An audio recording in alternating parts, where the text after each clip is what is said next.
Quem era Sansão? Sansão foi um homem escolhido por Deus, desde o ventre de sua mãe, para defender o povo de Israel dos seus inimigos, que na época era o povo filisteu.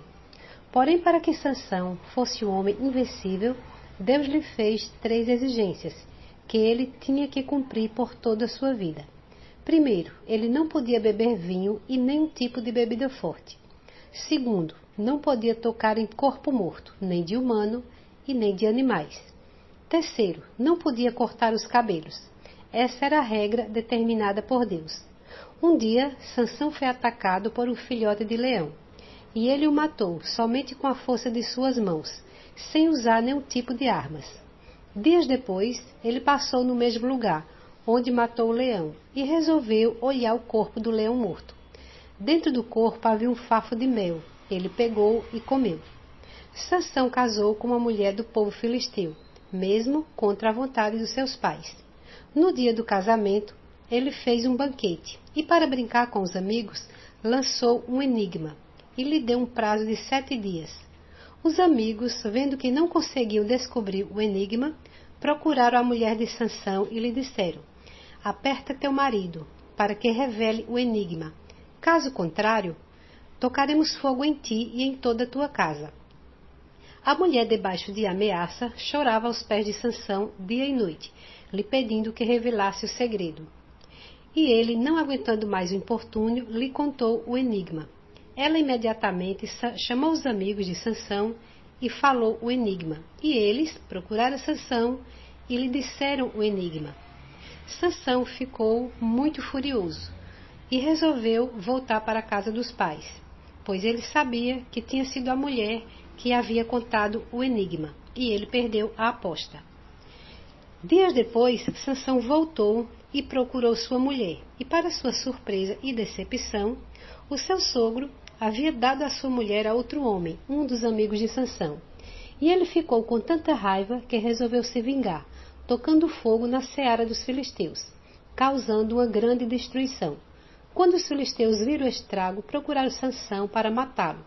Juntaram 3.000 homens para prendê-lo e amarraram com 2 cordas novas. Porém o Espírito do Senhor se apoderou de Sansão e ele arrebentou aquelas cordas como se fossem fios de linho queimado. Ali Sansão feriu 1.000 homens, apenas com uma queixada de jumento. Depois dessa luta, ele desceu para uma cidade chamada Gaza e ali se deitou com uma prostituta. Os homens de Gaza, sabendo que ele estava lá, fecharam os portões da cidade para prendê-lo quando saísse. Porém Sansão se levantou à meia-noite e arrancou os portões da cidade com tranca e tudo, e carregou nas costas para bem longe da cidade. Segundo alguns historiadores, disseram que esse portão deve ter em média 3.000 quilos.